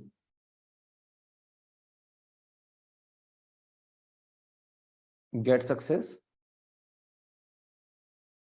It is NC1 into the same thing, which is P into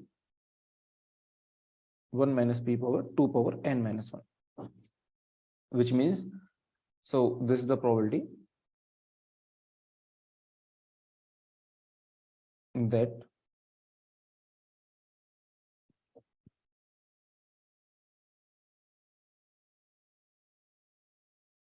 it is equal to P into 1 minus P power 2n minus 1, and this is NC1. So how we have derived it? Basically, it is NC1 that you know into probability that like the particular node, any of the node, it is transmitting successfully, and no one is transmitting, like n minus 1 is not transmitting in the earlier time interval. Also, no one is transmitting in the later time interval also. So that's how we have concluded that this is the probability by which that any node is transmitting successfully, right? Okay. Now suppose that you know this, and let's take some numerical example. Let's suppose you know this, and this number, this probability is coming out to be, suppose 0.5. Then what does this mean? Okay, so example, suppose this probability, okay, this probability is basically 0.5. This is the probability of success of any node. Then what does this mean? It means that like half of the times the node, if the node wants to transmit, it would get successful, right? So suppose that this is your time frame, and suppose if node wants to transmit, okay, let me for example, let me take this as 1. So what does this mean? If node wants to transmit, then it will always get successful. So it wants to transmit, it will like I mean, if any node wants to transmit, it will always get successful. So that's the, if 1 is the probability, then it is indicating that, okay, if someone wants to transmit, it will get transmit. Then tell me, in this case, what will the throughput per time frame?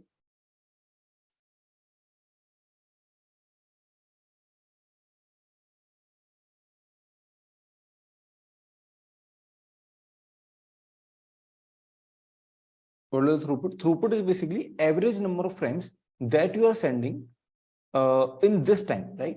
So how much frames you are sending in this time? In just one time? If you can always send a frame then how much frames you're sending?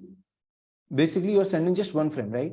You're just sending one frame in this time because the probability 1. So I'm saying that whenever I want to transmit, I can transmit. So basically, this throughput here will be just 1. Like I will come up with some more formulation, but just try to understand this. So why throughput is 1? Because throughput is, the way I have defined it like this: per time frame means per time TFR basically, right? Per time in every transmission time, I want to check that how much frames I'm actually transmitting. So at max I can transmit 1, but yeah, I mean, this is very ideal case that where I'm saying that probability is 1, that whenever any node wants to transmit, it can actually transmit. So that's why I'm saying that in any time frame, in any given time frame, suppose I want to transmit, I can transmit. That's what this probability is saying. Then it means that throughput is 1 because I can always transmit. That's why the throughput is 1. But suppose that this probability of success for any node is 0.5. It means what?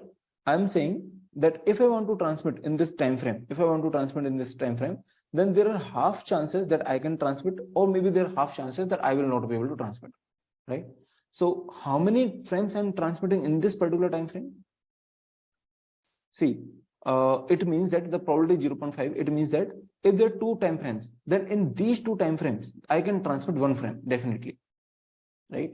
If there are these 2 time frames, I can transmit 1 frame, because that's how the probability says that on average, if I'm saying the probability of success for any node in one time frame, basically in one time frame, it can transmit, let's suppose 0.5 packet. It means in 2 time frames, it can transmit one packet. So basically, the probability is defined that total number of successes that you're getting, which is 0.5 is basically 1/2, right? Total number of successes in total number of attempts. So basically, in these two time frames, if you can get one of the, if you can transmit one of the frame, then you will say the probability here is basically like generally how we calculate the probability is defined over all the infinite trials, right? I mean, you do infinite number of trials. So you say that the probability of success of any node in one time frame in 0.5 is means that on average, you are able to transmit one frame out of 2 time frames, right? So given these 2 time frames, you are able to transmit one frame. So what is the throughput? Throughput is basically, I want to check within this time frame how much frames you are able to transmit. In these 2 time frames, you are able to transmit just one. So what is the throughput? In just one time frame, how much you are transmitting? Throughput is 0.5, right? Because in these 2 time frames, you are able to transmit one. Then in just one time frame, you can transmit 0.5. So basically, in this case, like I will take more example, but here, if you observe, in this case, like the way we have modeled it is basically this throughput and the probability both are same. If the probability is 1, then I'm saying that okay, whenever I want to transmit in this given time frame, I can transmit. I can always transmit a single frame, right? So basically, what is the throughput? Throughput is number of frames that I can transmit in this particular time frame, in just one time frame. Number of frames. If the probability is 2, probability is 0.5, then it means that it means 0.5 is 1/2. It means that probability of success for any node, that it can get success in just one time frame, right? Like this is a half probability, which means it may be able to transmit, may not be able to transmit. So in two time frames, it will be able to transmit, which means in 2 time frames, I'm able to transmit one frame. So that's why the throughput is just 0.5, because in 2 I'm able to transmit one. So number of packets that I can transmit is 1 out of, like, in how many time frames? In 2. So that's why this is the throughput. Now suppose that probability is 0.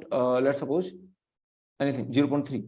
Then what does this mean? It means that out of 10 attempts, right? 1, 2, 3, 4. Out of 10 attempts, I'm able to transmit three packets. Basically, it is saying probability of 0.3 means probability of success of any node. Probability of success of any node in one time frame, right? In one time frame, in TFR time. So in this TFR time, I'm like I'm 0.3% probable that I will be able to transmit, which means that out of those 10 time frames, right? Out of those 10 time frames, how many times I will be definitely able to successful because of this probability on average? Out of these time frames, I can capture, like basically it is saying probability of success of any node in one time frame is 0.3, which means in 10 time frames I can transmit, or I can, like, probability of success in 10 time frames. So probability of success in 10 time frames is equal to 3. I mean, not the probability, but yeah, in 10 time frames you can transmit the 3 frames, right? I mean, this will not be the probability because it is not lesser than 1. It is not even following the probability rules. But yes, you can say that if this is 0.3, then it means that okay, let's just go to the definition. It is saying the probability of success of any node, right? That's how we have calculated it. Probability of success of any node in one time frame, which means I may be able to transmit here or may not be able to transmit here. It is 0.3% probable, which means out of these 10, at 3 slots I will be able to transmit. So what is the throughput?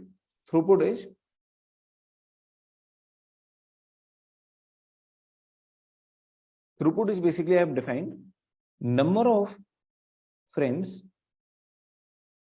per TFR. Okay. So if in 10 TFR I'm just transmitting 3 frames, then in 1 TFR how many transmitting? I'm transmitting 0.3 frames on an average, right? So basically the way we have defined this probability is same as the throughput, okay, in this case. So now let's suppose I want to maximize this throughput or the efficiency. Okay, so see here, the probability, throughput, and the efficiency all are same here. Why? Because see, the throughput, let me just make it a little simpler. The throughput is defined as efficiency into bandwidth, right? Bandwidth means like the maximum that we can do, right? Bandwidth is something that we can do maximum. I mean, if I talk in terms of the data transfer, then I can say that, okay, bandwidth is the maximum thing that I can transfer. Obviously, I cannot overflow this bandwidth. So whatever maximum I can do, if I can multiply with that efficiency, I will be getting the throughput, which means that how much percentage of the maximum capability I'm using, that's the throughput, right?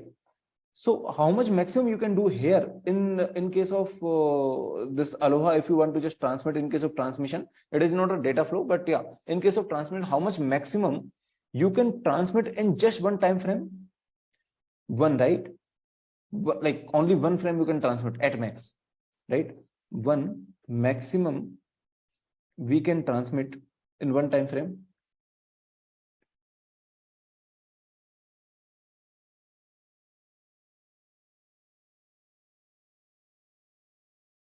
This is the maximum that we can do in one time frame. And then efficiency, if you multiply with efficiency, you will be getting the throughput, right? Now here, since this is the maximum we can do, that's why if you multiply with the efficiency, then this is the same thing as efficiency. So that's why the throughput and efficiency both are same here, and throughput and probability also same. So either they say probability of a node being successful in given time frame, or maybe a throughput, or maybe the efficiency. All are same. Okay, these 3 terms are same here if we are modeling this using the binomial distribution. In one time frame, 0.5 or 1. Okay, no, this is the maximum that you can do in idealistic case. If you are very much ideal, then yes, you will do what? You will start from here. You will end your transmission here. You will start your next transmission just after one time frame. You will not do in between, right? You will not do overlap or something. I mean, you will start your transmission at the beginning of the time slot only. I mean, this is the best of best that you can do. This is just one case, okay, where the best you can do is you start at the beginning and end in one time slot, and next transmission just start here. This is the best of best that we can do. That's what I'm taking, right? So here, this is the maximum thing that you can do. Okay. And that's why here, or you can little bit remember in your subconscious mind, here the probability, throughput, efficiency, all are same. Maybe you can just recall that how we have understood the relationship between the probability and the throughput. Throughput is basically, let me just recall you, throughput is number of packets per TFR time, right? And what is the probability? Probability of basically the chances or the probability of success. This is the probability of success for any node in given TFR. So in one time frame, what is the probability that some node is getting successful, right? If some node is getting successful with 0.5 probability, then it means that I can send only the half of the data, which means half of the data means like if some node is successful with 0.5 probability, any arbitrary node, which means if you take 2 time frame, then the one node will get successful. I mean, the one node, if one node is trying, then it will get successful in one time frame with 0.5 probability, which means on average, if it is fail here, then next time it will be successful. I mean, it's not always true, but on average, which means if you are tossing a coin, then it may be tail, right? But next time definitely it is head if the probability is half. I mean, on average, I'm saying, right? It is not like that after tail you just get head. No, but on average, like you will be getting equal number of tails and equal number of heads, right? So I mean, this probability is always defined over the large number of tiles. If you do sufficiently large number of tiles, I mean, that's the definition of probability. So anyway, so here you can think in very simplistic way that, okay, if there are 2 trials, then one time you're getting tail, then next time you're definitely getting the head, right? So that's how you can understand the probability. So if probability of success in just one time frame is 0.5, which means in next time frame, if it is failed, then in the next time frame it will be successful. Or if it is successful in the next time frame, it will fail, which means out of these 2 time frames, only one time frame I'm able to use, which means out of these 2 time frames, I'm just able to use one time frame, which means I can send just one packet out of these 2 time frames. So that's why this is the throughput, number of packets. This is number of packets, and this is number of time frames that in which I'm sending the packet. So I can just send one packet in these 2 time frames. So that's why the throughput is also 1/2. Okay. I mean that these things I've taken from crows, and let me just show you the crows also. So basically here they have just written in the verbal manner. Like this is not the bandwidth like exactly, this is not the data flow or something on the channel we are doing. This is just a throughput is something the maximum chance I mean now out of the maximum chance how much you are able to utilize, right? So maximum you can send in one time slot, you can send just one. Out of them, you're just sending maybe 0.5 packet, which means, I mean, you cannot send 0.5 packet, which means in two slots, you're just sending one, or maybe 0.3, which means in 10 slots, you're just sending 3. So it is not exactly bandwidth here. Like bandwidth is not a good term to say, but it is the maximum we can do. What is the maximum we can do? And out of that, how much we are doing? That is efficiency. How much percentage we are utilizing of the maximum. And then if you multiply of both of them, this will come out to be throughput. Okay. So if you read the clause here also, I mean, they have defined the probability. They have said like this is the probability. This is for the slotted, for unslotted, I think, for the pure Aloha. Yeah. So this is how they have defined the probability. The probability that given the node successful transmission is this by taking these limits. Okay, and then they directly talk about the efficiency and all. I mean, there was not much explanation at anywhere. Like I've searched for the explanation, like what is the relationship, how they're coming up with the relationship between the probability and throughput. But then I thought, like, I think this they are just writing it intuitively. Then, like, I mean, the mathematically, I mean, there was no place that I have found any explanation, but we can think intuitively that throughput is number of packets per TFR time, and probability is successful, probability of getting success of any node given any TFR. So basically, if I'm saying the probability is half, then it means that I'm able to utilize just one of the slot out of 2, right? So that's the throughput.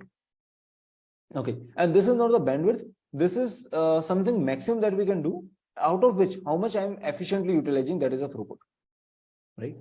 So here the efficiency, throughput, and probability, all three are same. So in order to prove the pure Aloha maximum throughput or maximum efficiency, so maybe you can write throughput here. So earlier, do you remember what was the maximum throughput for the pure Aloha? If you remember, then it was 1 upon 2e, right? What we have done, this was the throughput that we have calculated, and then we have differentiated, and then we have found out the maximum throughput, right? So now let me go here. Now what we will do, this is the throughput that we are getting, right? Now we will just maximize this. Let's just see that for what p value we are able to maximize. So what we will do, we will differentiate this number, okay, and then we will set the differentiation to 0 with respect to p, and then see what is the maximum throughput that we can get. So instead of differentiating this number and finding out the p, which is telling you the maximum, which is telling you that, okay, at this p, this function is maximum, what I will do, I will take the log of this function. Okay, you can do directly, but I'm taking the log of this function just to make this thing simpler. Since log is increasing function and it is evenly increasing, which means, like, actually in machine learning, what we generally do, these are called probability distributions. Obviously, this is some probability distribution. Out of probability distribution, you got this. And then we want to see that, okay, which particular probability value maximize this, then we just take the differentiation of this. But before differentiation, what we can do, we can take the log. And since log is increasing function, it will not change the value, which means at whatever value, suppose this function is this, okay, this function is this, okay, this is some different p's. Earlier, this was maximum at p3. Then after log, let's suppose the function is looking like this. Okay, it is increasing function. It will not manipulate the values. Okay, if it is greater here, which means, let's suppose x was greater than y, then log x is also greater than log y, right? So that's why what I will do, instead of directly differentiating and checking that at which value the function is maximum, I will take the log and then check at which value function is maximum. Okay, and both are same. So you can do without log also, or you can do with log also, doesn't matter. So actually with log, things becomes very easy. So if you take the log, it will be log n plus log p plus 2 into n, okay, 2n minus 2, 2n minus 2 into log 1 minus p, right? Now, if you take the differentiation with respect to p, then it will be just 0. It will be 1 by p plus 2n minus 2 upon 1 minus p into minus 1. So that's why it will be plus 1. Because of minus p, it will be minus 1, right? So that's why it will be minus 1.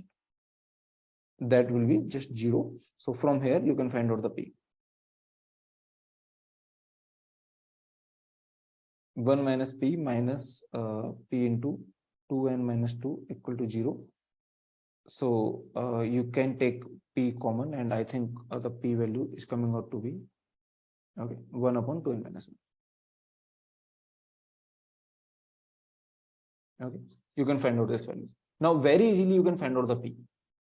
And if you directly differentiate, so here they have directly differentiated that this is not a good idea. You can do it, but this will be a long process, and finally you will be getting the same p. Okay, either you do directly or you do after log, you are getting the same p. So basically, now we got some p. We will just put that p here to get the maximum throughput. So just put this p here. This will be the term that you will be getting, and then if there are infinity number of stations, then for n tends to infinity, you will be getting the same number that you got earlier, right? This is the maximum throughput that you are getting. So anyway, either you model it using the binomial distribution or using the Poisson distribution, both are same, right? So this is the 1 upon 2e. Have you understood a little bit? Maybe if some question comes, then maybe you can recall in your mind that, okay, what we have studied, right? So let's just do one or two questions based on this, and then we will move to the slotted Aloha. Now, what they can ask, they may ask that, okay, these simple things. They may say that let's suppose there are 10 stations and the probability of a success is something, okay, and then they will say that what is the throughput. Maybe they may ask you to find out this number, right, given the probability. These kind of questions they can definitely ask. Okay. So this is the total throughput of the system, right? This is the total throughput of the system.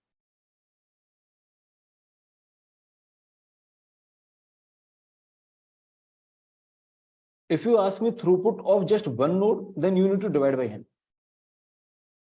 Okay, E is your constant, right? Exponential constant. This is, I think, 2.731 something, right? E is your natural exponential, this E. E power x, these graphs, you like, have you heard of E power x? This graph, this is the same E. No, E is not a variable. It is just a, okay, that E, see here the derivation, that how you got this E, basically. See, the first time you have got E is because of the position distribution, right? In the position distribution, you have the formula, there you have E. So from there you have got E. And now from here, what you can do, like you can solve this limit, and this will be some 1 plus x power infinity format or some format. And if you solve using that format, you will be getting this answer. Okay. So let's just do one thing. Let's just go to the slotted Aloha, which is almost same as Aloha. Then we will do 1 or 2 questions. Okay. So in slotted Aloha, what we do, we say that instead of sending at any time, any random time, we will divide the time into the slots, and we say that we are going to send only at the beginning of the time, right? So in slotted Aloha, we divide the time into the slots of TFR seconds and force the station to send only at the beginning of the time slot. So which means the station can send only at the beginning, only at the beginning, only at the beginning. They cannot send in between, because what was happening earlier, if they're sending in between, then I cannot, I cannot send here. So basically, if they're sending in between, that can get collide with anything. That was having the vulnerable time of 2 TFR. Why? Because suppose these are the slots, okay, and I'm sending in between. Then that can get collide with anyone who started sending here, right? Anyone who started sending here, and then immediately it would get collide here, and anyone who is also starting sending here, who is starting their transmission here, right? And then if they're going to start the transmission here, then also it will get collide. So basically, it is taking too much of space, right? So how much it is taking? It is taking 2 TFR that we have already seen. Now, let's just see the benefit of the slotted Aloha. In the slotted Aloha, I am saying that I will always start the transmission at the beginning of the time slot. So there are some time slots that I have divided. So at the beginning, if there is a collision, if the multiple stations are sending, then there will be collision. If only one station is sending, then there will be no collision, right? Okay. Now, let's take this case. Suppose that this A is sending at this time and no one else is sending. So A will get transmitted here. I mean, it is successful transmission. Now, suppose that that B started sending, and since it can happen at the same time, I mean, you cannot start sending here, which means like you can start sending at the beginning of the time frame only, beginning of the time slot only, which means that if C also started sending here, then there will be a collision, right? Now, what is the vulnerable time here? So what is definition of vulnerable time? Time in which there is a possibility of collision, right?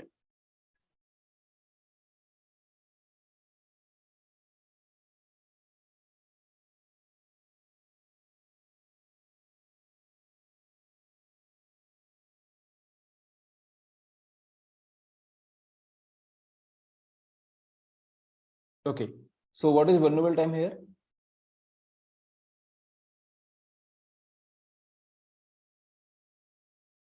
Yes, it is TFR. Why? Because there is only one time slot, then there is a possibility of collision, right? Because the times are divided. So basically, yes, they are enforced at the start. So basically, the earlier calculation and this calculation are always like almost same. Earlier, I was having this G I was defining per time frame, and then since the Bernoulli time was two time frame, that's why I need to multiply by 2, right? So, but here I will not be multiplying by 2. I will be just having G. So earlier I had to multiply by 2, but here I will not multiply by 2. I will just having G. So the throughput here in this case is G into e power minus G. Okay. And then you can calculate the maximum value. It is earlier it was 0.18 something. Now it is 0.36. And earlier when G was 1 by 2, then throughput by maximum. Now if G is 1, then throughput is maximum. What is G? Average number of frames that I'm sending in one time frame. So if I'm sending just one frame in just one time frame, then it is good. Then there is this is the best thing that I can do basically. Right? Okay. See here, this is slotted Aloha throughput and this is pure Aloha throughput. So basically, this is how graph is showing that if you are sending attempts per time frame or maybe a transmission per time frame, if you are sending very less data, or maybe 0.5 packets, all of the station altogether are sending just 0.5 packets per time frame, then it's too less. If they are sending, it's too less for the slotted Aloha. If they are sending one packet per time frame, and then it is good. If they are sending more packets in one time frame, then the throughput will get decreased. If they are sending, let's suppose even like if they are sending lesser than 1, then throughput is not best. Throughput is best when they are sending exactly 1. Okay, all of the station all together on average they are sending just one frame on the link. Similarly, in the pure Aloha or the pure Aloha, if they are sending half of the packet in just one time frame, then this is the best thing for the pure Aloha, which means they are sending one packet, all of the station all together, they are just sending one packet in just 2 time frames. Okay. Now this is the same question that we just did, but now in this case it will be the different formula. It will be the slotted Aloha formula. Okay, almost the same question. So earlier I think this was 135, but now it is 368. So which means 368 out of 1000 transmission will 1000 frames will probably survive. So these two are the same questions. Okay, now let's just do this question. Consider a simplified time slotted MAC protocol. MAC means media access control protocol, where each host always has send to data and transmit the probability 0.2. Okay, so they are transmitting with the probability 0.2 in every slot. Now, what is the probability that it will get success? Probability that a host will get success.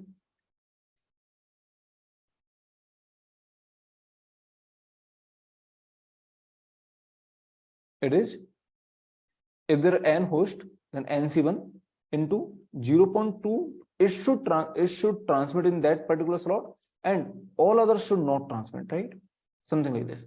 So this is the probability of any node, right? Probability that any arbitrary node, any host will get success. Okay, there is no back off one and one frame can be transmitted in one slot. If more than one host transmit in same slot, then transmission are unsuccessful due to collision, right?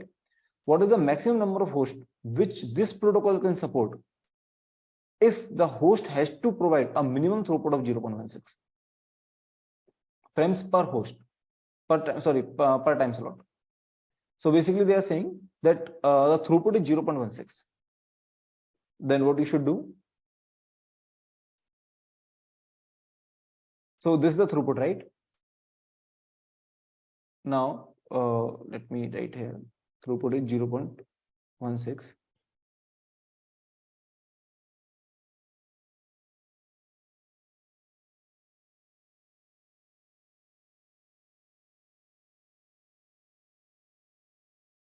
See, probability that any host will get the success is this, and then this should be the exactly same as the throughput.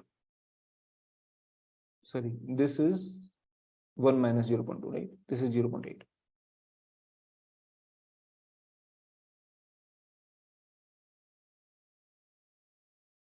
Okay, they have not multiplied by n. Let me just check why. Then the one host, sorry. Let there be n such host, then the one host is transmitting and other are silent. Yeah, that is the probability.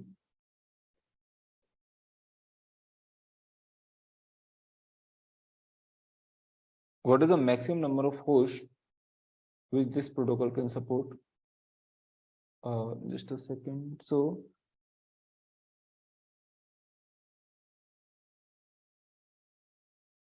if each host has to be okay, each host has to be provided with the minimum throughput of. So this is the throughput of each host, right?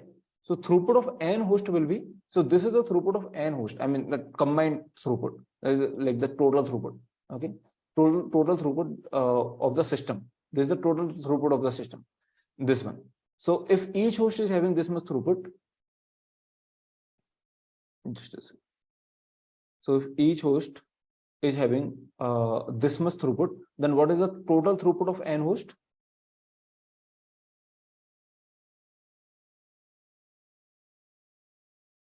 (0.169). See, they have given that the throughput that they have given is not of the system. They are saying if each host has to provide a minimum throughput of this. So they have given the throughput of each host, right? So the throughput of n host will be 0.169. And this is the same thing. This is the throughput of n host, right? So this probability that we have calculated earlier, this is the throughput of the system. So that's why these two numbers has to be same, which is 0.169 should be n into 0.2 into like 0.8 into n minus 0.8 power n minus 1, right? So this n will cancel out, and then you will be getting this only. And from here you can compare, and then n will be just 2. So basically, if there are two hosts, then it is saying if there are two hosts, then you can provide per host, you can provide this much throughput. So if there are two hosts, there are two hosts, and each host can transmit with probability 0.2. Okay, let's suppose this is given to you, and then they ask you, then what will be the throughput?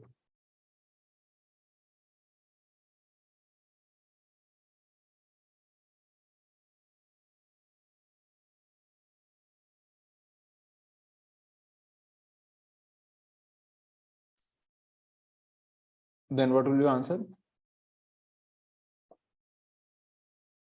This is 0.2 in every slot. Yeah, there is no back off.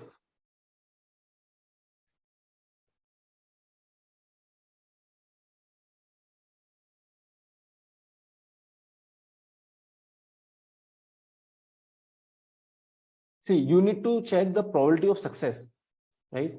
I mean, to find the throughput, you need to check the probability of success. So they are saying that they can transmit. It doesn't mean that it can get successful. Transmit doesn't mean that it will be successful, right? So probability of success. What is the probability of success of any node? It will be of any node. Yes, probability of success, not the probability of transmit. So that's the difference. The transmit probability and the success probability both are different. You can transmit always. I mean, with some probability. If whenever you have the data ready, you can transmit, right? With some probability. Maybe the probability could be 1 here also. So the probability of success will be this of particular node. Since there are two nodes, so maybe you can say one of the nodes, the 2C1, into what is the probability? What is the probability that it should transmit? It is 0.2. What is the probability the other should not transmit? It is 0.8. So this is the total throughput of the system, which is 2 into 0.16 is total throughput of the system. Okay.